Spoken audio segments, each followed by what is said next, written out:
O nosso estudo de hoje é a parte 2 da sessão 1, né? A sessão 1 é o nascimento e a infância de Jesus e João Batista. E o episódio 2 aqui, ou a parte 2 desse estudo, eu dei o nome a ela, né, de Filho de Davi. Na introdução número 2 que eu fiz, né, para a gente começar aí o estudo da cronologia dos evangelhos, eu apresentei para vocês algumas evidências bíblicas que mostravam que o versículo 4 do capítulo 6 de João, ele não poderia ser uma passagem que estava contida nos manuscritos originais escritos por João. Eu apresentei várias evidências que nos levam a crer que realmente não é algo original. É uma informação que foi adicionada aos manuscritos originais em uma data futura. Às vezes, quando a gente fala esse tipo de coisa, algumas pessoas ficam incomodadas, porque elas pensam que você está tentando, na verdade, manipular o texto bíblico, né? Tirando do texto ou distorcendo o texto, de maneira que o texto corrobore com a sua visão bíblica. E na verdade não é isso. Muitas vezes as pessoas pensam isso por elas não terem um conhecimento correto de todos os aspectos que envolvem a construção desse livro que nós temos nas nossas mãos, que é a Bíblia. Uma das coisas que a gente tem que saber é que nós não temos os manuscritos originais. Não existem manuscritos do primeiro século dos textos do Novo Testamento, né? Esse livro que nós temos aqui, eles são cópias, ele é baseado, na verdade, em cópias de cópias de cópias de cópias dos manuscritos originais. E se eu não estiver enganado em termos de número, acredito que eu não estou, para poder construir as páginas do Novo Testamento, Shabbat Shalom, Patrick, Valéria, para construir aqui a história do Novo Testamento, o texto é baseado em mais de 5.000 manuscritos. E esses manuscritos, eles possuem inúmeras diferenças entre si. Inclusive, na verdade, no número de milhares. São milhares de diferenças entre si de um manuscrito para o outro. Você pega um manuscrito do Evangelho de Mateus e compara com outro manuscrito do Evangelho de Mateus, e eles não são exatamente a mesma coisa. E os estudos científicos que ajudam a determinar, né, a originalidade de um determinado texto, ele possui ali todas as técnicas necessárias para poder identificar o que pode ter sido um acréscimo, o que pode ter sido uma correção feita por alguém, mas que acabou mudando alguma coisa naquele texto. Então a gente tem que tirar da nossa mente a ilusão de que nós temos ali o texto do Novo Testamento perfeitinho e a gente simplesmente traduziu para a nossa língua e a gente tem a nossa Bíblia hoje em português. Não é assim. É um trabalho árduo, é um trabalho difícil em tentar pegar todos esses manuscritos. Alguns deles são apenas pequenos fragmentos de parte de um livro, né? E você vai montando esse quebra-cabeça para poder chegar ao texto que a gente tem disponível, sabendo que, apesar disso tudo, o texto que nós temos disponível, ele é digno de confiança. Ele não é algo que foi adulterado. Existe um historiador, que eu não me lembro o nome dele, um pesquisador do texto bíblico, que fala o seguinte, que se nós não tivéssemos um manuscrito sequer das páginas do Novo Testamento, só baseado no relato das pessoas que viveram no primeiro século, no segundo século, no terceiro século, ou seja, os chamados pais da igreja, baseado única e exclusivamente no relato deles, naquilo que eles escreveram, naquilo que eles comentaram, naquilo que eles citaram, nós seríamos capazes de montar o Novo Testamento da maneira que nós temos o Novo Testamento hoje. Então, na verdade, essa grande variação de informação que nos possibilita formar o Novo Testamento, em vez de ser algo que ela contribui para deslegitimar o Novo Testamento, na verdade ela legitima. São tantas variações e no final a mensagem está sempre preservada que a gente tem segurança de falar que a palavra de Deus ela foi preservada para nós. Então nós não precisamos ter medo daquilo que está ali. Porém, nós temos que nos desvincular da ilusão de que o texto que está aqui ele é perfeito em todos os aspectos, em tudo. Ele não é perfeito. Primeiramente, porque existem essas variações. Segundo, porque quando você traduz de uma língua para outra, necessariamente, em alguns momentos, você vai ter que acrescentar palavras. Porque uma língua, ela não é capaz de expressar absolutamente com perfeição o que é dito em outra língua.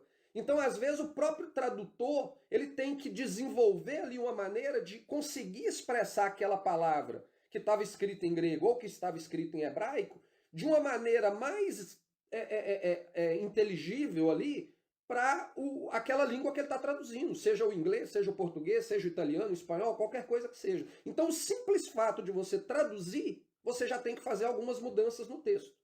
Se isso não fosse o suficiente, os textos originais, eles não possuíam, por exemplo, pontuações. Não existe vírgula e ponto final nos textos originais. E nós sabemos que um ponto final e uma vírgula colocada em um local incorreto, ele pode influenciar completamente a mensagem que aquela frase ela está te passando. Basta você mudar uma vírgula do lugar, a frase está falando outra coisa. Só que para a realidade que nós vivemos hoje, na língua que nós falamos, quando a pessoa vai traduzir, ela tem que tentar, de alguma maneira, posicionar vírgulas e pontuações. Só que até mesmo quando ela vai posicionar isso, ela não deixa de ser influenciada pela crença dela. Se ela cresceu na igreja católica, se ela cresceu na igreja ortodoxa grega, se ela cresceu na igreja anglicana inglesa, se ela cresceu numa igreja batista do sul nos Estados Unidos, quando ela for fazer a tradução dela, querendo ou não, a convicção que ela teve, que ela recebeu durante a vida toda, de alguma maneira vai influenciar, pode influenciar um pouco da maneira como ela está traduzindo, de onde ela está colocando a sua vírgula. Então, isso tudo tem que ser levado em conta. Um outro aspecto são questão de títulos e subtítulos. O texto original não existe subtítulo. Por exemplo, a leitura que nós vamos fazer hoje é Mateus 1, de 1 a 17. Né? Deixa eu abrir aqui na minha Bíblia. Eu tenho aqui anotado aqui já nas minhas anotações, mas deixa eu abrir na minha Bíblia para mim ver o subtítulo. Na minha Bíblia. Provavelmente é o que eu imaginava que era, né? Na minha Bíblia está escrito aqui, Genealogia de Jesus Cristo, capítulo 1. Isso não existe no original. Mateus, quando escreveu isso aqui, ele não escreveu a genealogia de Jesus, capítulo 1. Isso aqui é o editor. Né? Qualquer Bíblia, qualquer versão da Bíblia diferente, ele pode vir aqui e colocar um título qualquer, um nome qualquer. Ele pode mudar os capítulos da maneira que ele bem entender. Dentro dos capítulos ele pode colocar subtítulos. E querendo ou não, esses subtítulos também têm o poder de influenciar aquilo que a gente vai ler e como a gente vai entender o texto. Então, se eu tenho ali um subtítulo que me fala, né, que Jesus veio para, ou, sei lá, Jesus profanou o sábado, né? Jesus curou no sábado. Né? Eu já vou ler o texto com a minha cabeça pensando o seguinte, o texto está me contando o dia que Jesus profanou o sábado. E, na verdade, talvez o objetivo do texto não era esse, mas o editor da Bíblia, entendendo desta maneira, colocou um subtítulo com a intenção de, às vezes, ajudar o leitor a compreender o que está feito, mas, na verdade, acabou influenciando o leitor a ter um entendimento que o texto original não tinha o objetivo para nos passar. Então, todos esses aspectos, essas variações, essa questão da pontuação, da tradução, do subtítulo e tal, ela interfere na maneira como a gente vê a palavra de Deus. Então, quando eu falo que ou eu apresento aqui para vocês algum tipo de problema nas escrituras e que a gente tem que averiguar e que a gente tem que questionar, não precisa ficar com medo e falando, esse cara é maluco, ele está querendo mudar a Bíblia. Gente, na sua própria versão da Bíblia, em alguns casos, quando você lê uma palavra e ela está em itálico, né? Você vem ali com aquela escrita toda certinha e aí você tem aquela escrita meia torta, a escrita em itálico. Se você for no índice da sua Bíblia, vai estar escrito lá por que está em itálico, que muitas vezes é porque aquela palavra não existe nos manuscritos, é uma palavra acrescentada. Às vezes você tem um asterisco num versículo ou numa história inteira, e você vai ter lá falando o seguinte, vai ter um comentário no rodapé da sua Bíblia falando o seguinte: essa passagem não se encontra na maioria dos manuscritos mais antigos. Não quer dizer, como eu já expliquei lá nas introduções, não quer dizer que o fato de não estar nos manuscritos mais antigos não seja verdadeira, mas o editor sente a necessidade de informar aquilo para o público, para que ele saiba que esse documento está sendo produzido baseado nos manuscritos mais novos. Então, gente, isso é a coisa mais natural do mundo, a gente não tem que ter medo disso. Nós temos que entender que a mensagem central da palavra de Deus, de qualquer maneira, ela está preservada, né? Mas nós temos que lidar continuamente com alguns probleminhas, alguns detalhes, e a gente tem que tentar resolver esses detalhes. Por que eu estou falando isso? Porque é exemplo do que foi com João, capítulo 6, versículo 4, quando a gente começa os estudos aqui dos evangelhos, já no primeiro capítulo do primeiro livro do Novo Testamento, a gente tem que lidar com esse problema de novo. Nós vamos ver aqui que na genealogia de Jesus, que é o que a gente vai estar tratando hoje, nós já vamos lidar com um problema muito sério relacionado àquilo que está traduzido nas nossas Bíblias, né, com relação à validação, à legitimação de Jesus como o filho de Davi, como um descendente de Davi que tem o direito legal de ser um herdeiro do trono de Israel. Então, dito isto, vamos ler então, eu vou ler com vocês hoje, como não tem muita leitura para fazer, eu vou ler a passagem toda com vocês. Nós vamos ler Mateus, capítulo 1, versículo 1 a 17. Então ele nos diz assim: livro da genealogia de Jesus Cristo, filho de Davi, filho de Abraão. Abraão gerou a Isaque, Isaque a Jacó, Jacó a Judá e a seus irmãos. Judá gerou a Tamar, gerou de Tamar, e prestem atenção nisso aqui, a gente vai voltar para tratar disso aqui. Judá gerou de Tamar a Pérez e a Zerá. Pérez gerou a Esrom, Esrom a Arão, Arão gerou a Aminadad, Aminadad a Nasson, Nasson a Salmon, Salmon gerou de Raabe a Boaz. Então aqui já tem uma coisa meio estranha na genealogia, né? A gente viu ali falando de Judá e citou o nome da esposa de Judá. E aqui a gente está falando de Salmon e já está falando da esposa de Salmon. Que é até uma curiosidade que no Novo Testamento Mateus registra Salmon como sendo o marido de Raabe, né? Para quem assistiu como que chama? A Terra Prometida na Record, né? Uma das situações principais e mais bonitas ali da história era justamente o relacionamento de Raabe e Salmon. Mas a curiosidade é que na tradição judaica, e eu aprendi isso essa semana quando eu estava preparando o estudo, na tradição judaica, a tradição fala que Raabe casou com Josué. Na tradição judaica. Mas a Bíblia não nos fala com quem que Raabe casou. Porém, o testemunho no Novo Testamento de Mateus, que, segundo o nosso entendimento, por ser um apóstolo de Deus, ele foi inspirado por Deus para escrever isso que estava aqui, ele então nos dá um relato diferente do que a tradição judaica tem para eles. Que, na verdade, Salmon foi quem casou com Raabe. Então, Salmon gerou de Raabe a Boaz, este de Ruth, então outra esposa, entrando aqui na história, gerou a Obed, e Obed a Jessé. Jessé gerou ao rei Davi, e o rei Davi a Salomão, da quem fora mulher de Urias. Novamente, uma outra mulher é citada aqui no estudo.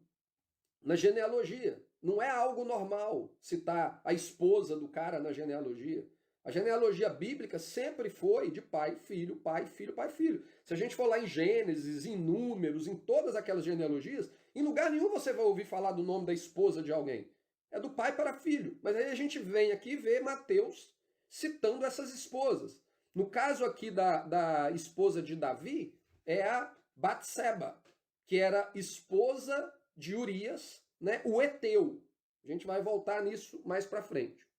Salomão gerou a Roboão, Roboão a Abias, Abias a Asa, Asa gerou a Josafá, Josafá a Jorão, Jorão a Uzias, Uzias gerou a Jotão, Jotão a Acás, Acás a Ezequias, Ezequias gerou a Manassés, Manassés a Amon, Amon a Josias, Josias gerou a Jeconias e a seus irmãos no tempo do exílio da Babilônia.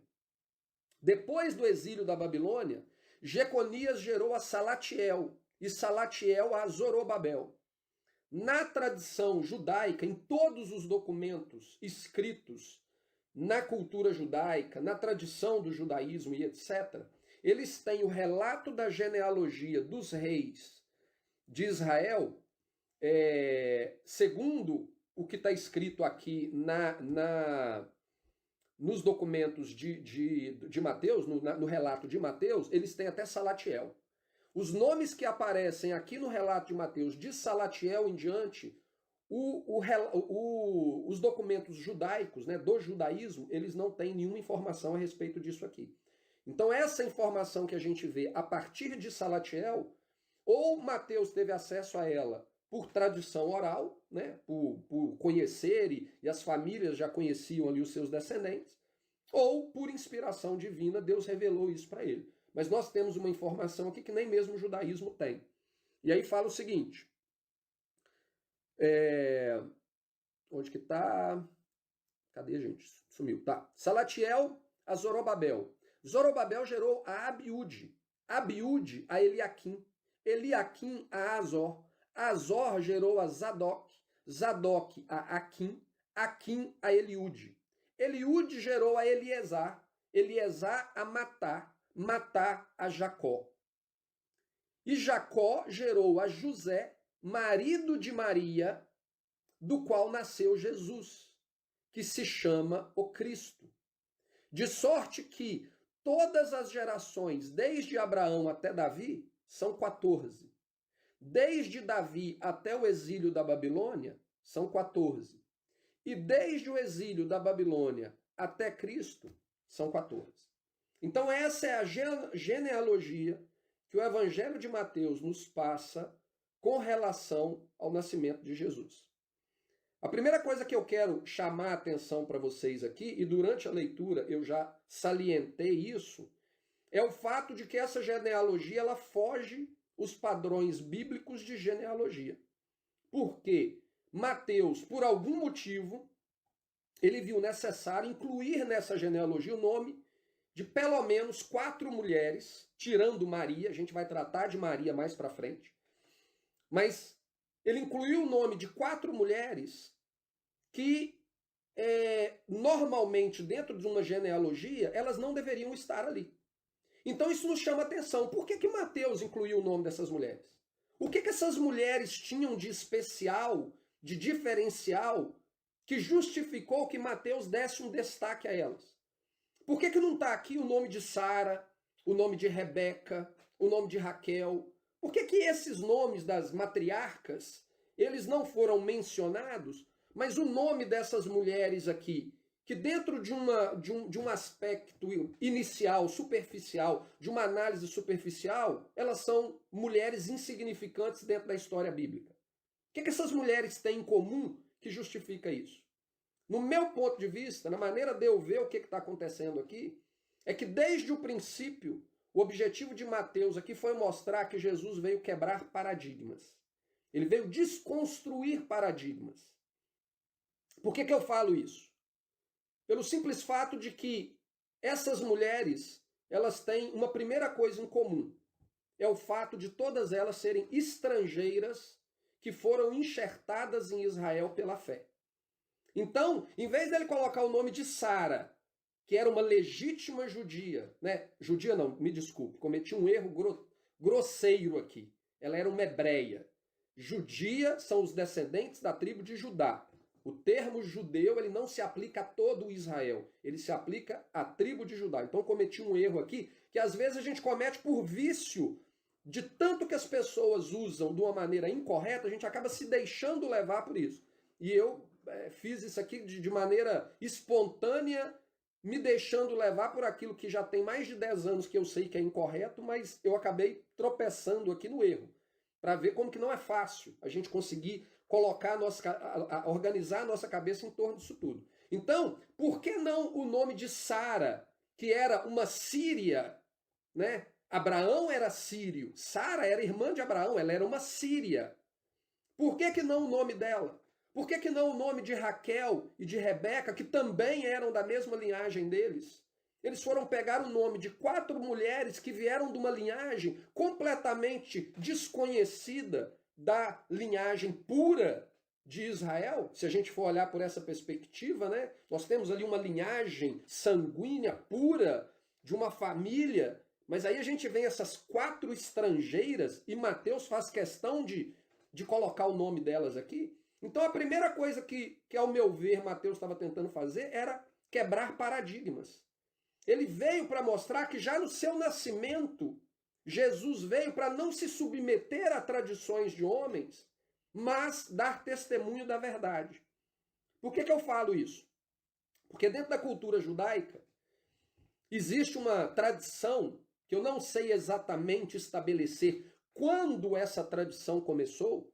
Eu não sei estabelecer se essa tradição já estava estabelecida no tempo de Jesus ou ela foi estabelecida após o tempo de Jesus, mas eu sei que ela é algo que hoje existe no judaísmo, portanto eu acredito que já existia naquele tempo, que é o fato de afirmar que uma pessoa, para ser descendente, para ser considerado parte do povo de Israel por descendência, ele tem que ser filho de uma mãe que é da linhagem de Israel. Colocando dentro da linguagem comum de hoje, tá? Dentro da linguagem comum de hoje. Para alguém ser considerado judeu, a sua mãe tem que ser judia. Não basta o seu pai ser judeu. Porque, segundo o entendimento deles, você não tem como provar que o seu pai é o seu pai, mas você tem como provar que a sua mãe é a sua mãe. Lógico, deixando de lado as tecnologias que nós temos hoje com relação ao DNA. Mas até algum tempo atrás, você conseguia ir lá ver o bebê de onde que ele estava saindo. Então esse menino é daquela mulher, mas quem garante que é daquele pai? Então o judaísmo ele tem esse conceito de que para alguém ser considerado judeu, e o judaísmo aplica o termo judeu para todo o Israel, como se judeu significasse os filhos de Abraão, e Abraão nunca foi judeu, Manassés nunca foi judeu, os levitas nunca foram judeus, né? Judeus são os descendentes de Judá, mas eles usam essa expressão para se referir a todos. Então, para eles, você tem que ser filho de uma mulher. Teve uma oportunidade aqui em Londres, que eu estava conversando com um judeu ortodoxo a respeito disso, e ele usou essa argumentação para me questionar com relação a essa questão de origem judaica. E uma das coisas, um dos argumentos que eu apresentei para ele foi o seguinte, que na história de Israel, né, José, quando ele vai para o Egito, a Bíblia deixa muito claro, está lá na lei de Deus, muito claro, que José ele se casa com a filha do sacerdote egípcio. E aí dessa mulher, que é filha de um sacerdote egípcio, ele tem Manassés e Efraim, que posteriormente Jacó recebe como se fossem seus próprios filhos. E na contagem das 12 tribos de Israel, você já não vê mais o nome de José. Você vê o nome de Manassés e Efraim. Ou seja, a própria palavra de Deus nos dá testemunho de que não importa a origem da mãe ou do pai, né? No caso ali, vamos ser bem honestos, durante toda a história do Velho Testamento, o que é levado em conta é única e exclusivamente a origem do pai. Mas esse texto deixa claro que, independente dos filhos de José serem filhos de uma egípcia, eles foram recebidos como filhos de Israel. Inclusive tem uma oração que Jacó faz quando ele abençoa os filhos de Manassés, os filhos de José, Manassés e Efraim, que é uma oração que até hoje o povo judeu faz sobre os filhos deles, que é declarar a bênção de Deus sobre os filhos dele, dizendo que Deus faça de vocês assim como a Manassés e Efraim, assim como Efraim e Manassés. Ou seja, porque a bênção de Jacó para Manassés e Efraim é tão especial que ele estabelece ali que todo filho de Israel deveria declarar que Deus tem o propósito de transformar os filhos de Israel, as outras tribos de Israel, com a mesma bênção que ele deu a Manassés e Efraim. Então, como que eles podem falar que você só é filho, você só é um judeu legítimo, se você for filho de uma mulher judia, se na prática a lei mostra que isso não é verdade? E aí eu conversei com esse judeu ortodoxo, um momentinho que minha garganta está irritando.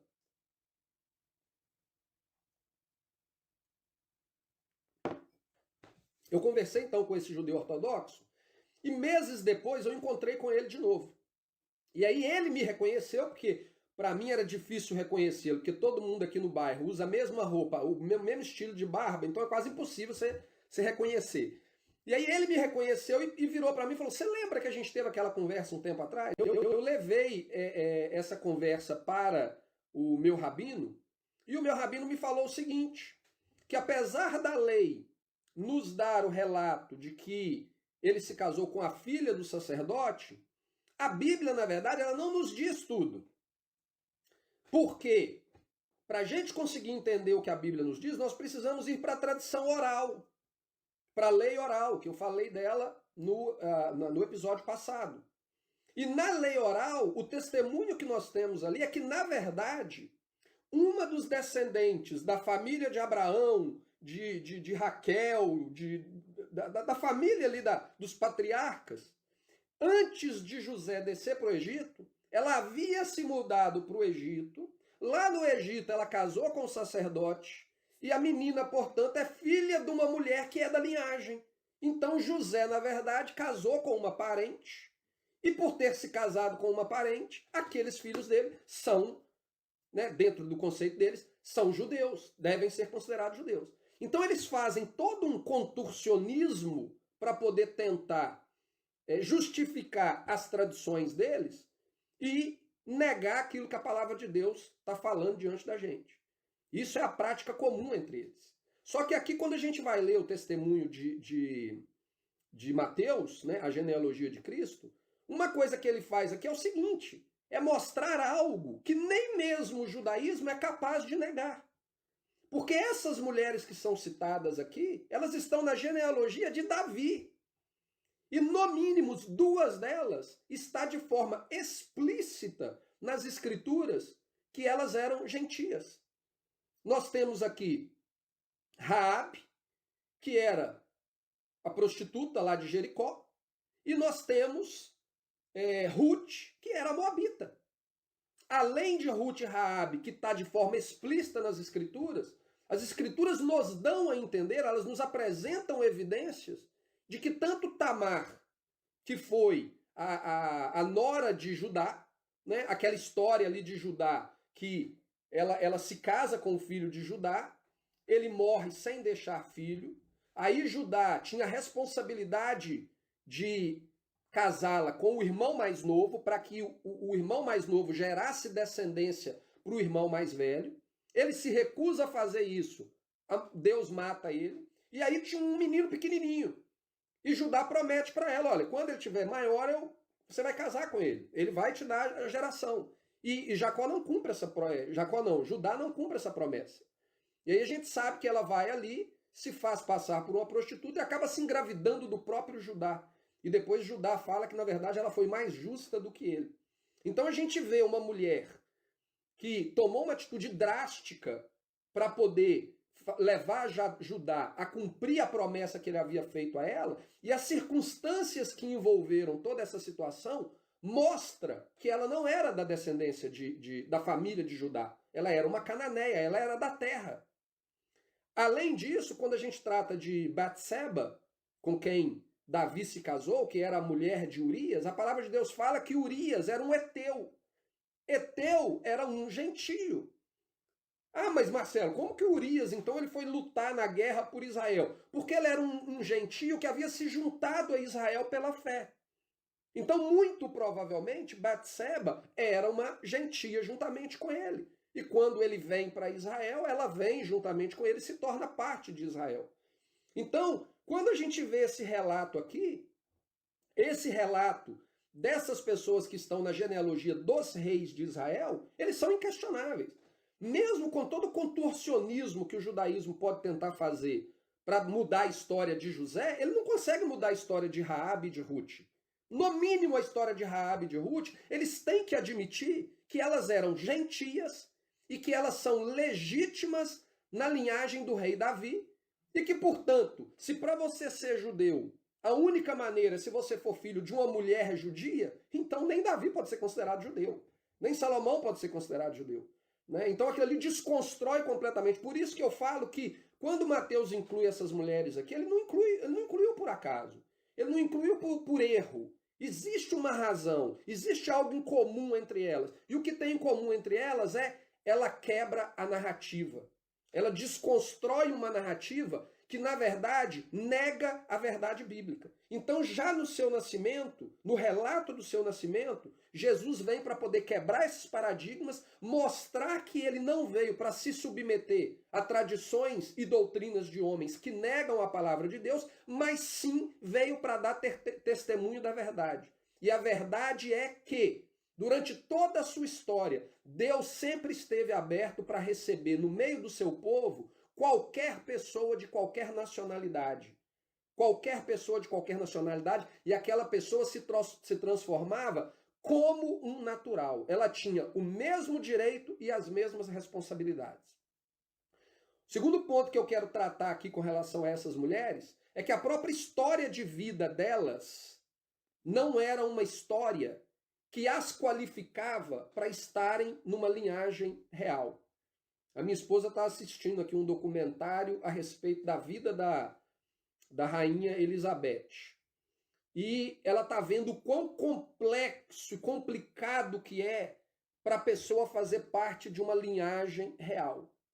E aqui nós temos uma prostituta, uma moabita, uma mulher cananeia que se fez passar por uma prostituta e uma outra mulher que era esposa de um estrangeiro. E todas elas entraram na linhagem real. Mas, se a gente olhar pela perspectiva dos homens, elas não deveriam estar ali. Elas não mereciam estar ali. Raabe era para ter morrido lá em Jericó. Quando Deus manda o povo de Israel entrar na terra de Canaã, a palavra de Deus ela é muito clara. Esse povo tem que ser completamente exterminado. Todos têm que ser exterminados.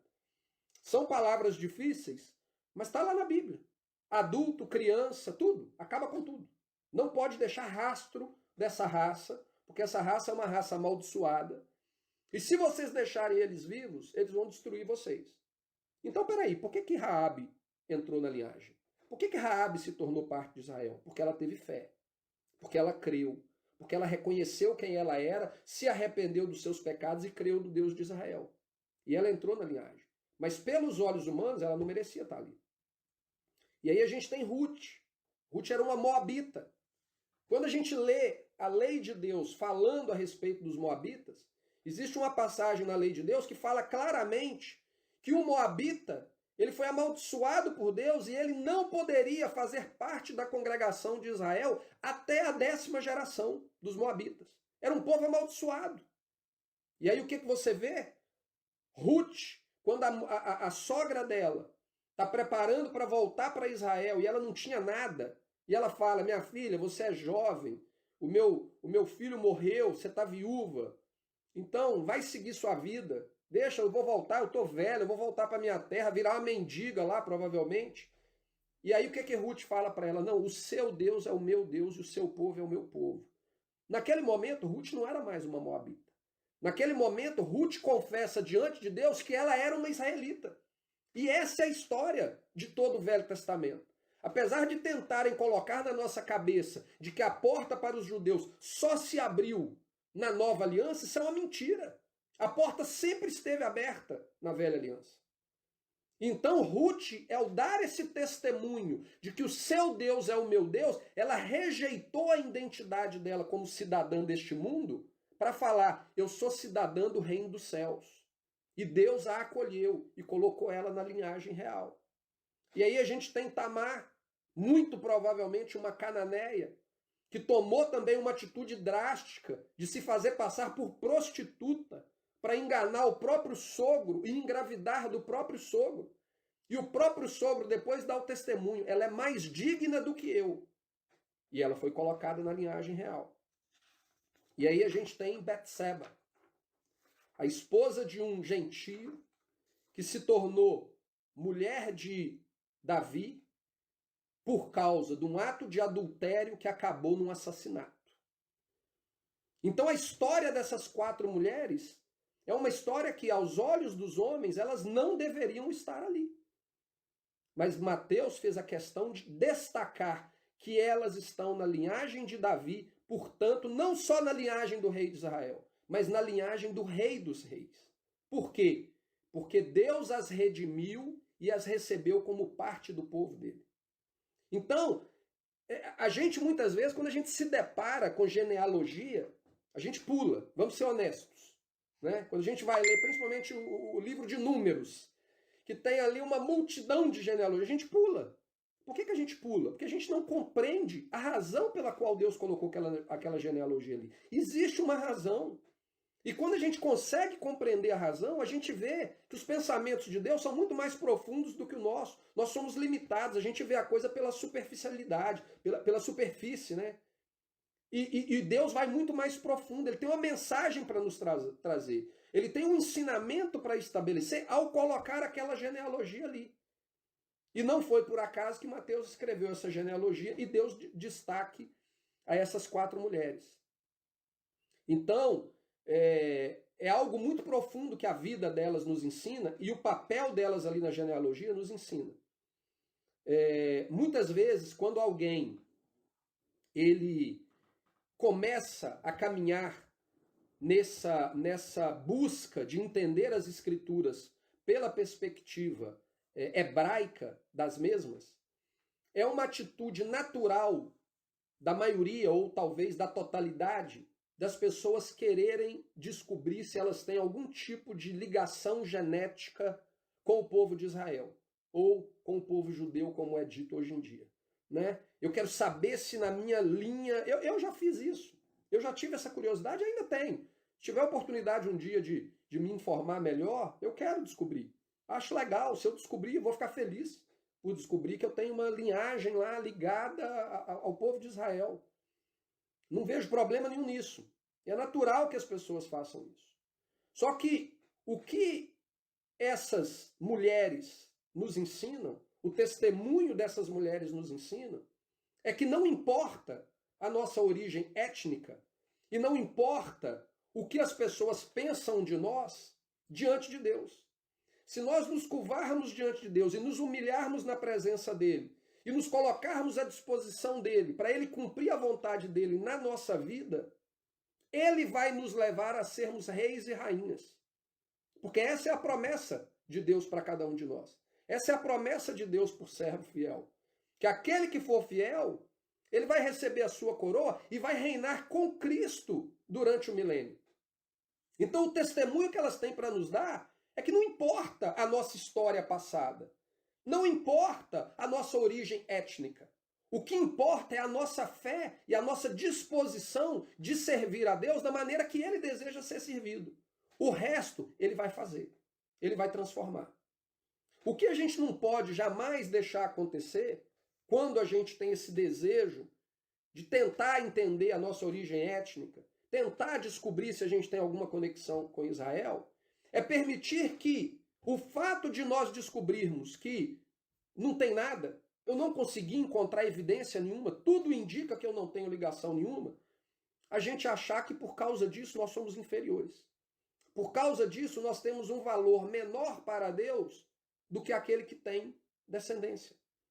A palavra de Deus em Isaías, capítulo 56, ela deixa muito claro que o filho do estrangeiro que se unir a Israel pela fé obedecer o Deus de Israel pela fé e abraçar a aliança de Deus, o texto nos diz lá em Isaías 56 que Deus dará a eles um nome maior do que o dos filhos e filhas, ou seja, um nome maior do que os descendentes originais, do que aqueles que têm ligação genética. Então a gente não pode deixar com que o simples fato de eu não ter uma ligação genética faça com que eu me sinta diminuído, que eu me sinta inferior, porque aos olhos de Deus não é assim. Aos olhos de Deus, se você é filho do estrangeiro e você abraçou a fé e vive em fidelidade à aliança, ele te dará um nome maior do que o dos filhos e filhas. Esse testemunho aqui é para isso, é para nos encorajar, é para mostrar que, independente da nossa origem étnica, nós temos valor para Deus e muito valor. Um outro problema que a gente não pode deixar acontecer é que, ao descobrirmos que nós temos uma origem étnica, a gente se acha superior aos outros. A gente se acha com maior importância do que os outros, pelo simples fato que eu tenho uma origem genética. Paulo também nos dá testemunho de que em Cristo não existe judeu ou grego, né? Judeu ou gentio. Nós somos um só povo. Nós somos o novo homem formado no Messias. Portanto, se por um lado aquele que não tem origem não deve se sentir inferior, aquele que tem origem também não deve se sentir superior e tentar diminuir o outro por causa disso. Porque em Cristo nós somos iguais. O que importa é a intenção do nosso coração de servirmos a Deus em obediência e em fidelidade à sua aliança. Se a gente fizer isso, Deus vai cumprir na nossa vida o propósito que ele tem para cumprir para cada um de nós, independente da nossa origem ou da nossa história. Então eu acho que nesse início da genealogia aqui, que é algo que as pessoas não levam muito em conta, essa é a grande mensagem que essas 4 mulheres têm para nos deixar. E sempre que a gente, de repente, se sentir um pouco para baixo, um pouco diminuído, vem ler a genealogia. Vem ler a genealogia e vê ali Raabe, Ruth, Betseba e Tamar. E aí você vai virar e falar, cara, não interessa de onde eu vim, eu sou uma delas. Elas se tornaram da linhagem real e o Senhor prometeu para mim que um dia eu vou reinar com Cristo. Então eu sou tão importante quanto qualquer outro. E para aquele que se sente um pouco se vangloriar por causa da sua origem étnica, que ele possa vir aqui também e ler para poder se humilhar e reconhecer que ele não é melhor do que ninguém. Porque muitas mulheres naturais poderiam ter substituído essas 4 mulheres aqui na linhagem. Mas o Senhor escolheu elas. Então é um testemunho vivo diante de nós de que cada um de nós tem um valor para Deus e Deus nos ama de maneira igual. Essa é a primeira coisa que eu quero destacar aqui nessa genealogia. Seguindo em frente, a gente chega na parte polêmica da genealogia. Na parte que eu citei lá no início, na minha introdução, falando a respeito das questões ali complexas de manuscritos originais. Quando a gente chega no final da genealogia, a gente vê ali que, no versículo 17, que fala o seguinte: de sorte que todas as gerações, desde Abraão até Davi, são 14, desde Davi até o exílio da Babilônia, são 14, e desde o exílio da Babilônia até Cristo, são 14. Na verdade, existem outros nomes na genealogia dos reis de Israel que não estão escritos aqui. Então, às vezes, a pessoa pode virar e falar o seguinte: não, tem um erro aí, porque Mateus ele ignorou alguns nomes que estão na genealogia. E isso é verdade, mas não é verdade. Por que isso é verdade? Porque realmente Mateus ignorou alguns nomes. Mas por que não é verdade? Porque Mateus não está dizendo que essa genealogia ela contém toda a descendência. Ele fez aqui, ele construiu essa genealogia de uma forma poética, de que ele apresentasse 14 gerações de Abraão até Davi, 14 gerações de Davi até o cativeiro babilônico e 14 gerações do cativeiro babilônico até Jesus. E uma coisa que é curiosa é que na língua hebraica as letras elas também representam números. E quando nós somamos os números do nome de Davi, o nome de Davi é o número 14. Portanto, Mateus aqui ele construiu uma narrativa simbólica e poética utilizando o próprio nome de Davi, que tem a representação 14 na gamatria, que é uma prática judaica de estabelecer números para as letras e para as palavras. E ele fez essa divisão da genealogia em 14. Então, simplesmente isso, é algo poético. Só que quando a gente lê a genealogia, a gente se depara com um problema muito sério. O problema que a gente vê aqui é que no terceiro bloco de 14 gerações, quando a gente soma essas gerações, nós só conseguimos encontrar 13 gerações. Não existem 14 gerações ali. E eu quero ler com vocês para que vocês possam visualizar isso. Então nós temos ali de Abraão a Davi, de Davi ao exílio da Babilônia, e aí nós temos do exílio da Babilônia até Jesus. 14 gerações de Abraão até Davi. Se você contar lá, você vai ver 14 gerações. 14 gerações de Davi até o exílio da Babilônia. Se você contar, você vai ver 14 gerações. Porém, quando você conta do exílio da Babilônia até Cristo, você só encontra 13 gerações. Não existem 14 gerações ali. Então, no primeiro capítulo do primeiro livro do Novo Testamento, você já vê uma fake news. Né? Vamos atualizar o termo para hoje. Fake news, dentro da nossa relato. Tem uma coisa errada ali. Ou tem um relato falso, ou tem um erro. Vamos tentar descobrir qual dos dois. Se é uma mentira ou se é um erro. Vamos ler então. Depois do exílio da Babilônia, começa no... Eu não sei em qual versículo, porque eu não anotei. Versículo 12. Começa no versículo 12. Desde o exílio da Babilônia, Jeconias gerou a Salatiel. Então nós temos uma geração. Salatiel a Zorobabel. 2 gerações. Zorobabel a Abiú. 3 gerações. Abiú a Eliaquim. 4 gerações. Eliaquim a Azó. 5 gerações. Azó gerou a Zadok. 6 gerações.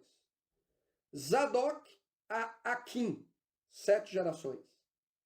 Aquim a Eliúde. 8 gerações.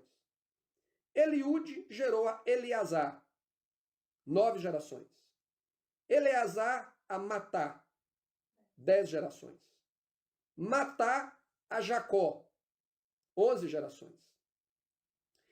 E Jacó gerou a José, marido de Maria, 12 gerações, de quem nasceu Jesus, 13 gerações. Então, no primeiro capítulo do primeiro livro da Bíblia, nós temos algo que está errado. Um erro claro. Mas como a gente ignora, a gente não lê, genealogia, isso não vale nada. Vamos deixar isso para lá. A gente não percebe esse problema. Mas é um problema é um problema sério. Por quê? Porque nós não temos evidência histórica através do relato que a Bíblia que nós temos acesso a ela hoje nos dá, de que Jesus é um descendente de Davi através de Salomão. Porque essa linhagem que nós lemos aqui é a linhagem de Salomão. Davi a Salomão, de Salomão até Jesus. E essa é a linhagem real. Essa é a promessa que lá nas Escrituras o Senhor prometeu, que a linhagem do rei de Israel viria. Portanto, é uma profecia messiânica. Se nós não somos capazes de comprovar que Jesus é um legítimo herdeiro do trono através da linhagem de Salomão, então nós não temos um argumento válido para comprovar isso, para provar isso. E por que então que Mateus iria escrever isso aqui? Ia deixar esse testemunho aqui de maneira incorreta. Então o primeiro problema que a gente vê aqui é que não existem 14 gerações. Só existem 13 gerações aqui na narrativa. Só que não para por aí. O segundo problema é que essa genealogia ela é apresentada como sendo a genealogia de José. A gente lê aqui no versículo 16, e Jacó gerou a José, marido de Maria. Então, a genealogia é de José. Só que José não é o pai biológico de Jesus. Ele é um padrasto. Ele criou Jesus, mas ele não é o pai biológico de Jesus. Então essa genealogia aqui não tem validade nenhuma para comprovar nada. Não tem razão dessa genealogia estar aqui se ela é a genealogia de José. Né? José, marido de Maria. Ele só está fazendo uma citação aqui a respeito de quem era a esposa de José. Mas, se José não é o pai biológico, então a Maria aqui não faz diferença nenhuma. É a genealogia de José. Então, o primeiro problema, nós temos só 13 gerações, o texto fala que são 14. Segundo problema, a genealogia de José, José não é o pai biológico, ele é o padrasto. Então, não faria sentido utilizar essa genealogia para provar que Jesus é filho de Davi, porque ele não faz parte da genealogia de José. Terceiro problema é que quando nós vamos em Lucas, e eu esqueci de anotar aonde em Lucas, deixa eu ver se eu encontro aqui. Quando nós vamos em Lucas, Lucas nos dá a genealogia, uma outra genealogia, que ele afirma ser a genealogia de José. Se alguém puder me ajudar aí nos comentários, fico grato. Tá aqui, já achei. Genealogia de Jesus. Versículo, quer dizer, genealogia de Jesus no subtítulo. Lucas não escreveu que era a genealogia de Jesus. Ele fala assim, ó, versículo 23 de Lucas 3. E o mesmo Jesus começava a ser de quase 30 anos, sendo como se cuidava, ou seja, como se considerava, filho de José, e aí começa a falar a genealogia de José. Então, o subtítulo aqui da editora da minha Bíblia é que colocou aqui que é a genealogia de Jesus, mas não é a genealogia de Jesus. Porque se Jesus não é filho biológico de José, a genealogia de José não se aplica a Jesus. Então não é. Olha como que o subtítulo ele nos induz ao erro. Não é. É a genealogia de José. Então Lucas capítulo 3, a partir do versículo 23. Então o terceiro problema, que quando a gente lê essa genealogia de Lucas e compara com a genealogia de Mateus, elas são completamente diferentes a partir de Davi. Lá em Lucas, a genealogia é pelo filho de Davi, Natã. Lá em Mateus, a descendência é pelo filho Salomão, que é a linhagem real. Natã não é da linhagem real. Então, o terceiro problema é que nós temos uma contradição clara entre a genealogia descrita em Mateus e a genealogia descrita em Lucas. Aí algumas pessoas podem dizer o seguinte: ah, Marcelo, mas a gente não deve perder tempo com isso, porque Paulo, ele falou que a gente não deve perder tempo com genealogias infinitas. Eu não estou aqui para poder tratar do escrito de Paulo para Timóteo, onde ele fala isso. Mas a gente tem que analisar a afirmação de Paulo dentro do contexto do que ele estava falando para Timóteo. Agora, eu não acredito que ao falar que nós não devemos perder tempo com genealogias infinitas, ele estava se referindo a algo que o próprio Deus inspirou Mateus para colocar aqui. Porque se não fosse algo sem valor, Deus não teria colocado. Se Deus colocou, é porque tem valor. E qual o valor disso? É porque através da genealogia, nós podemos provar que Jesus ele é um herdeiro legítimo do trono de Davi. Por isso que Deus estabeleceu a genealogia dele aqui. Só que muitas vezes as pessoas usam esses argumentos de texto fora de contexto. Ah, mas Paulo falou que não é para perder tempo com genealogia, para evitar ter que confrontar problemas bíblicos que eles não têm resposta. Então, em vez de procurar a resposta, eles arrumam uma desculpa para escapulir dela. E aí eles ignoram um problema grave como esse aqui. É um problema grave, porque mostra uma contradição absurda na Bíblia, mostra um erro claro na Bíblia, e, além de tudo, não nos dá a informação necessária que precisamos para comprovar que Jesus é o filho de Davi, é o descendente de Davi. Para o povo de Israel daquela época, você não precisava falar o Messias. Na verdade, falar o Messias não quer dizer que você estava falando do Rei dos Reis. Não quer dizer que você estava falando da promessa messiânica. Porque o rei era um Messias, era um ungido, a palavra Messias simplesmente significa ungido, o rei era um ungido e o sacerdote também era um ungido. E a Bíblia, inclusive, chega a citar Ciro, que era um rei pagão, em um determinado momento na história de Israel, como sendo um Messias, como sendo um ungido de Deus. Então você chegar para o povo de Israel naquela época e falar, eis um Messias, beleza, que tipo de Messias? Ele pode ser um Messias, não tem problema nenhum. Eles não tinham problema com isso. Hoje a gente é que tem problema com isso. Se você falar, mas, por exemplo, né, vou dar um exemplo aqui meio esdrúxulo, o nome do Bolsonaro tem a palavra Messias. Aí as pessoas estão achando que Bolsonaro é o Messias, mas não tem problema nenhum se ele for. Ciro foi o Messias. O que é o Messias? Simplesmente alguém ungido por Deus para cumprir um propósito. Porém, existe o Messias, o grande, o que está acima de todos, o que vem para ser o rei de Israel e estabelecer o reino eterno de Deus. Esse Messias é que a gente não pode comparar ninguém a ele. Mas Messias, na história de Israel, existiram inúmeros Messias.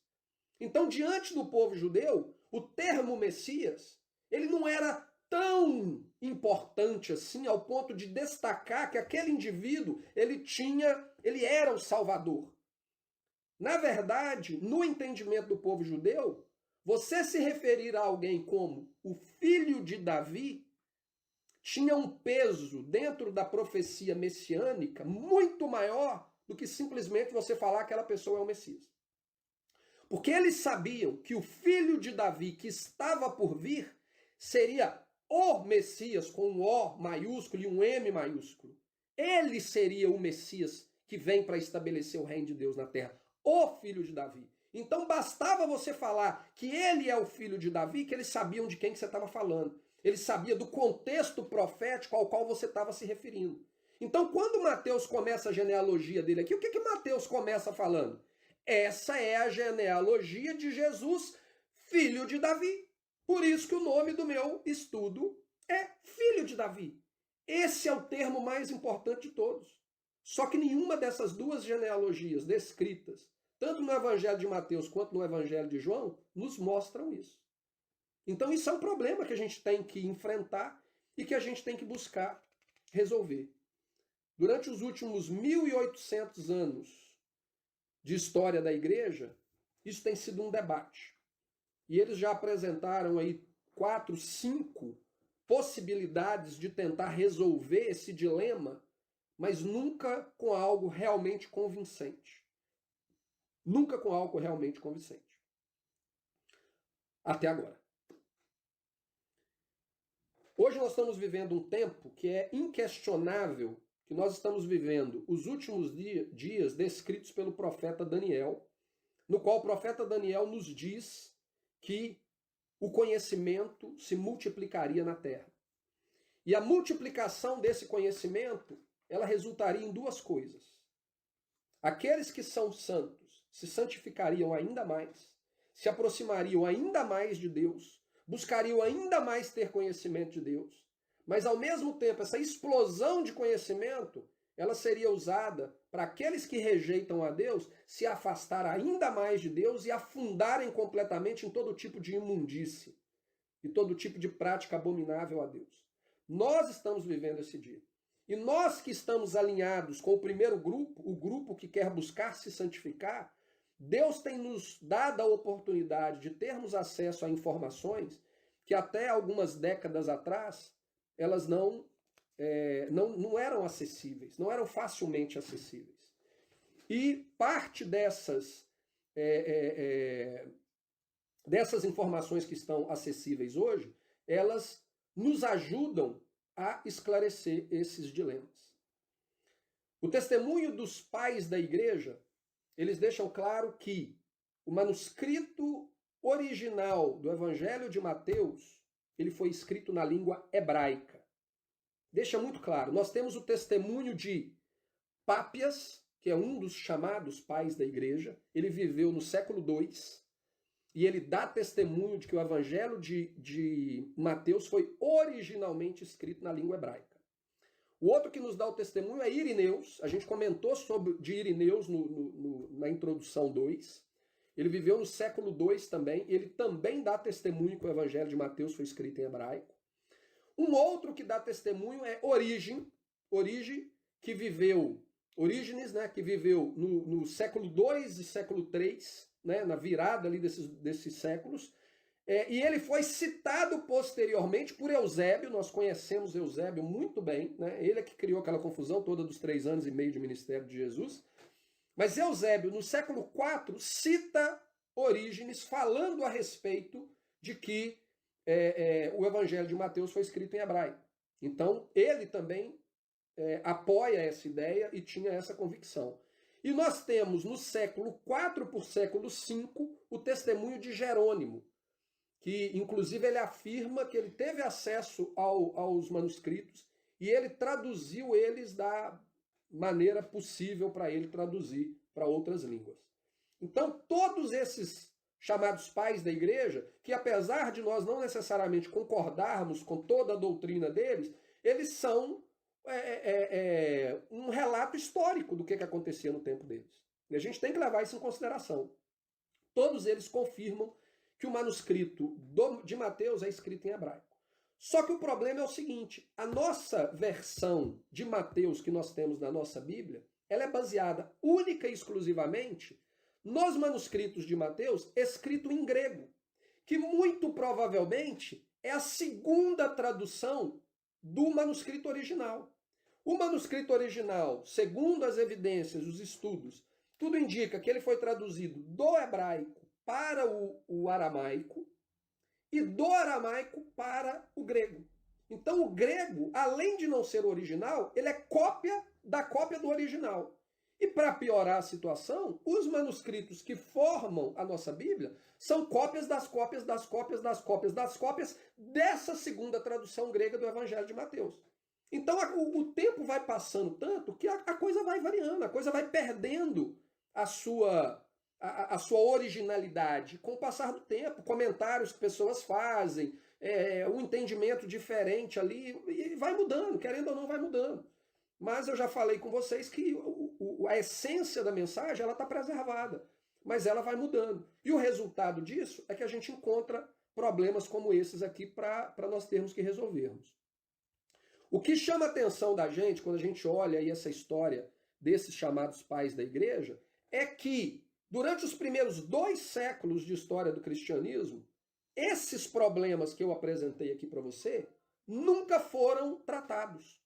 Ninguém nunca levantou o questionamento durante os primeiros 200 anos sobre essa contradição de Lucas com Mateus, sobre a questão da genealogia estar errada. Ninguém nunca falou nada sobre isso. Então isso nos leva a acreditar que esse problema ele não acontecia no 2º século, que era o período no qual os manuscritos, as cópias das cópias destes manuscritos, elas ainda estavam muito próximas do original, portanto, tinham sofrido uma influência muito menor. Muito provavelmente, ainda ali no 2º século, nós tínhamos os originais circulando de alguma maneira. Então era muito mais confiável aqueles manuscritos. Manuscritos esses que não existem mais hoje. Nós não temos manuscritos do 1º século e provavelmente nada do 2º século. Acredito eu que é do 3º século em diante. Só no 3º século é que a gente vê essas discussões surgindo a respeito da genealogia. Clemente de Alexandria, que é um chamado pai da igreja, que a gente já tratou dele aqui, ele viveu no 2º século, ele dá um testemunho textual de que a genealogia de Mateus, ela na verdade é a genealogia de Maria. Ele fala de maneira clara, explícita. A genealogia descrita no Evangelho de Mateus é a genealogia de Maria. E ele sequer faz qualquer tipo de comentário, de análise da possibilidade dessa genealogia ser de José. Ou seja, os manuscritos no qual Clemente tinha acesso, e lembrando que Clemente era de uma cidade onde tinha a maior biblioteca do mundo, portanto ele tinha acesso a muita coisa, a muito material, ele sequer levanta a possibilidade ou faz uma análise para tentar corrigir uma possível afirmação de que a genealogia de Mateus era de José.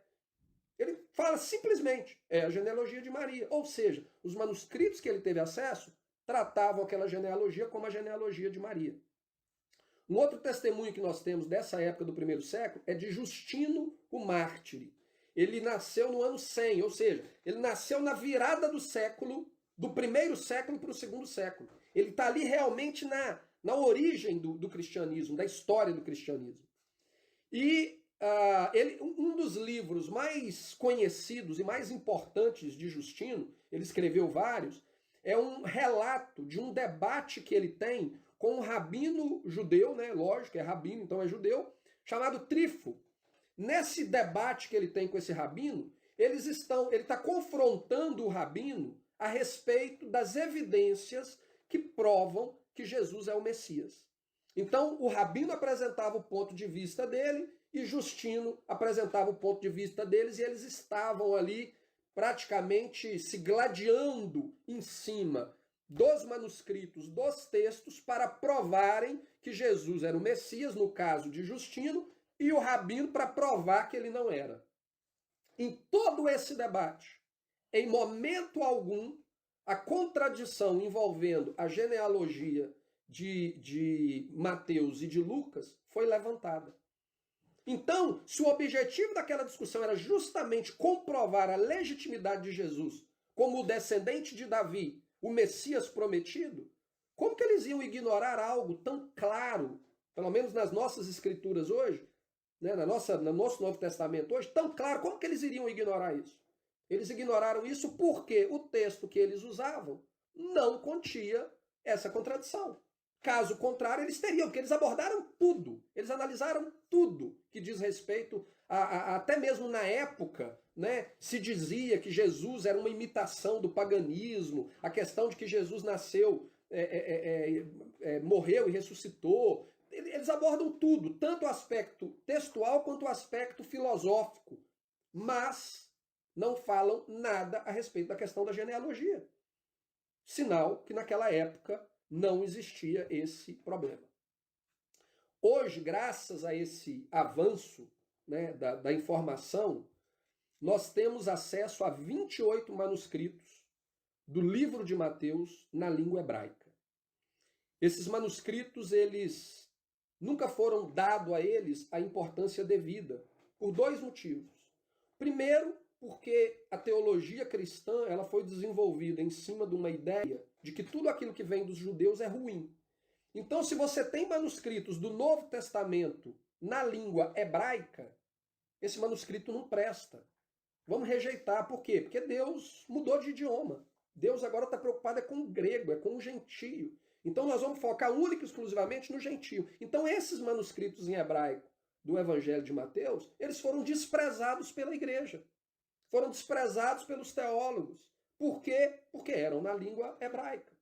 Por outro lado, mesmo sendo um documento hebraico, eles também foram desprezados pelos judeus. Por quê? Porque eles foram influenciados a rejeitar tudo aquilo que vem de origem cristã.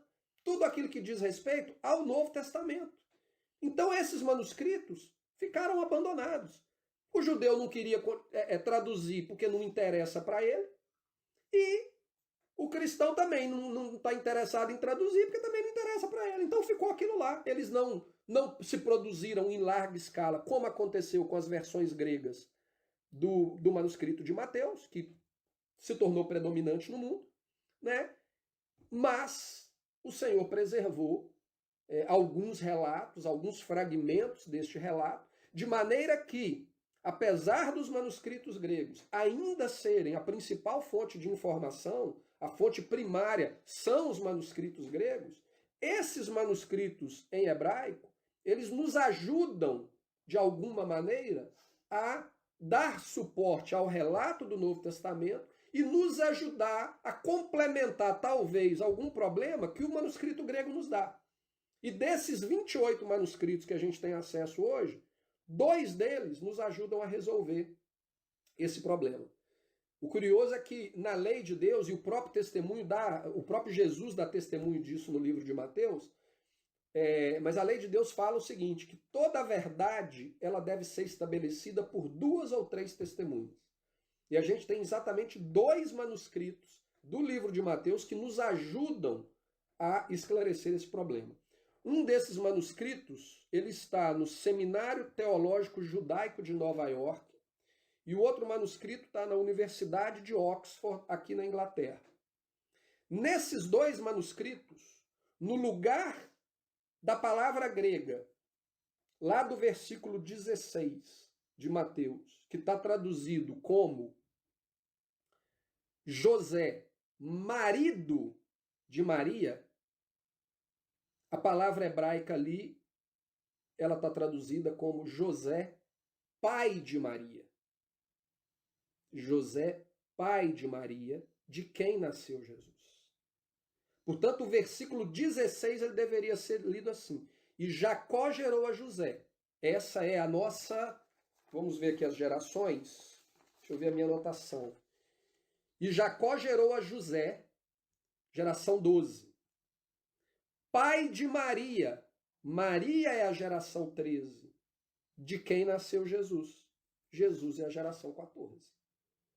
Então, isso aqui corrobora com o que... Quem que foi que falou que... deixa eu ver se eu acho aqui. Que falou que o Evangelho de Mateus é de Maria. É a genealogia de Maria. Esqueci aqui, é um dos pais da igreja aí. Cadê? Gente, cadê minhas anotações? Bagunçaram aqui, eu perdi. Eu acho que está nessa aqui. Não. Não, tá no meu papel que está aqui na minha frente. Desculpa, gente. Clemente de Alexandria. Clemente de Alexandria. Então, quando a gente lê, baseado nesses manuscritos em hebraico, lembrando que o manuscrito original do livro de Mateus, isso mesmo, tá? Você está melhor do que eu. Você já escreveu aí que foi Clemente. Eu achei aqui, ó. Clemente de Alexandria. Baseado nos manuscritos, né, ligados ao original. E eu não estou falando que esses manuscritos são absolutamente originais, porque dos 28, me parece que 16 possuem a genealogia, porque alguns são fragmentos. E dos 16, só 2 têm o pai. Os outros 14 está escrito marido. Por quê? Porque também os manuscritos em hebraico, eles foram contaminados pelos manuscritos em grego. Porque a partir do momento que você começa a fazer cópias de cópias de cópias de cópias, chega um determinado momento que alguns desses manuscritos, eles como, mas peraí, a maioria dos manuscritos em volta do meu aqui tá tudo pai. Eu vou traduzir o meu aqui, mas eu vou corrigir, eu vou colocar pai. Então, não quer dizer que esses manuscritos são os manuscritos originais do primeiro século. Mas nós podemos analisá-los e ver ali essas diferenças que ajudam a esclarecer esses problemas. Então, 2 desses manuscritos nos ajudam a esclarecer esse problema. Então, quando a gente lê ali, a primeira coisa que a gente resolve é que aí faz sentido. As 14 gerações que Mateus se refere a ela está claramente ali. Então, a genealogia é a genealogia de Maria. Maria é a 13ª geração e Jesus é a 14ª geração. E qual que é aquela genealogia? Por Salomão, que é a genealogia real. Então, o primeiro problema que a gente resolve, a gente confirma que a genealogia tem 14 gerações, como está descrito lá. O segundo problema que a gente resolve é que fica claro que a genealogia de Lucas é a genealogia de José, como está explícita lá no texto de Lucas, e a genealogia de Mateus é a de Maria, por isso elas são diferentes. José é da tribo de Judá pela linhagem de Natã, e Maria é da tribo de Judá pela linhagem de Salomão. E é outro problema que ela resolve, é que ela nos dá a evidência necessária para provar que Jesus é da linhagem real de Davi. Portanto, ele é o filho de Davi, ele é o descendente de Salomão e ele é um legítimo herdeiro ao trono de Israel. Então, por hoje, é isso aí que eu queria compartilhar com vocês. Eu falei com a minha mulher que ia durar 1 hora, só ela já está olhando o relógio aqui, durou 1 hora e 15 minutos. Vai brigar comigo por causa de 15 minutos hoje. Então é isso aí. Algumas pessoas podem, né, às vezes virar e falar assim, mas então você está me falando que o pai de Maria tinha o mesmo nome do marido de Maria? Gente, isso é a coisa mais comum aqui no bairro. Isso é a coisa mais comum do mundo. Todas as famílias têm o mesmo nome. Os pais, os primos, os avós, todo mundo tem o mesmo nome. A coisa mais comum. Na verdade, existem em Israel dois sarcófagos. Sarcófagos não, porque eu acho que isso é egípcio, né? São dois boxes de sepultamento em Israel que foram encontrados em Jerusalém, que são datados do primeiro século. Em ambos os boxes de caixão ali de sepultamento, o nome que está escrito ali é Yeshua, filho de José. Jesus, filho de José, ou seja, Yeshua ben Yosef. Os dois. O nome Yeshua, que a gente vai ver a respeito disso na próxima semana, era um nome extremamente comum no primeiro século, e o nome José era um nome extremamente comum no segundo século. Agora, a questão é, eu ia até fazer uma pesquisa, mas eu acabei esquecendo. Se vocês pesquisarem na internet, vocês vão ver que, segundo a tradição católica, o nome dos pais de Maria são diferentes. Os nomes são diferentes. Então, a exemplo da tradição judaica, né, que afirma que para você ser judeu, para ser da descendência de Israel, você tem que ser filho de uma mulher judia. E aí eles ignoram o texto bíblico e partem para as suas próprias fantasias e as suas tradições ali. O catolicismo não é diferente. Ele cria ali as suas ilusões. A própria... quando as pessoas vão para Israel, eu ainda não tive a oportunidade de ir, eu quero ir muito. Quando a gente vai para Israel e as pessoas vão ali naqueles chamados... minha esposa falou que eu não vou mais não por causa do corona. Quando as pessoas vão ali e elas vão naqueles chamados, né, locais sagrados, a grande maioria ali é inventada. Ela é inventada pelo catolicismo. Maria nunca ganhou Jesus dentro de uma gruta. A igreja lá da Anunciação, a igreja não sei o que, é tudo fabricado, é tudo falso. É mentira. A maioria daqueles locais eram locais de adoração pagãs. Que o catolicismo, ele através do sincretismo religioso, ele trouxe para a religião. Então, eles não estão preocupados com a verdade bíblica, eles estão preocupados com a verdade deles. E a verdade deles é superior ao relato bíblico. E se o relato bíblico, se o texto de Mateus, ele não apresenta a linhagem de Jesus segundo a descendência de Salomão, através de Maria, que é a sua única descendência, a única a descendência biológica, então nós não temos o relato bíblico e nós temos todos os outros problemas que essa genealogia nos dá. Mas nós temos ao menos 2 testemunhos que são suficientes para estabelecer uma verdade, segundo a própria lei de Deus, em manuscritos em hebraico do Evangelho de Mateus, que corrige tudo isso. Então, para alguns talvez possa achar, mas isso não tem tanta importância. Tem sim. Se o Senhor colocou aquela genealogia ali é porque ela tem importância. E principalmente depois da destruição do templo, a genealogia de Israel ela foi completamente destruída. Eles não têm relatos que provam a descendência de Davi. Um dos pesquisadores judeus de quem eu consigo esse tipo de informação, Nehemiah Gordon, ele afirma que a linhagem dele é uma linhagem que vai na linhagem do rei Davi. Mas ele não tem como provar ela. Porque quando o templo foi destruído, o templo era o local onde eles guardavam ali os rolos das genealogias, das gerações dos descendentes. E foi completamente destruído. Na nossa Bíblia, no nosso Novo Testamento, é o único registro histórico documentado que prova um descendente legítimo ao trono de Davi, e esse descendente é Jesus. Então é algo extremamente importante, sim, e pelo menos hoje a gente tem esse problema resolvido. Fico aqui aberto para perguntas. Semana que vem nós vamos entrar aí na questão do nascimento de Jesus na prática, né? E aí eu vou ter esse aí desafio que ainda não consegui cumprir de fazer o meu estudo em 1 hora.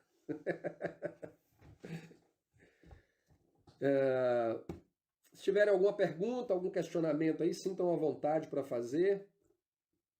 Caso contrário, como diz lá o pastor na hora do casamento, calem-se para sempre. Eu acho que não temos perguntas.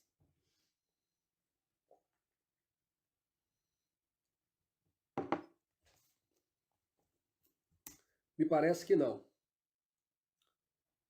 Então, gente, um abraço para vocês, que Deus abençoe vocês aí durante o resto desse sábado, durante a semana que se inicia, nesse mundo tão conturbado que nós estamos vivendo, tudo tão confuso, que a nossa certeza e a nossa segurança esteja no Senhor, sabendo que Ele está no controle de tudo, né? Que nada acontece sem a permissão dele, então que a gente possa confiar nele e descansar o nosso coração nas mãos dele, sabendo que ele tem o melhor para cada um de nós. Tá bom? Então tenham uma semana abençoada e shalom para todos vocês. A gente se vê então na próxima semana, quando a gente vai falar ali a respeito do nascimento de Jesus e a infância de Jesus. Tá bom? Fiquem na paz.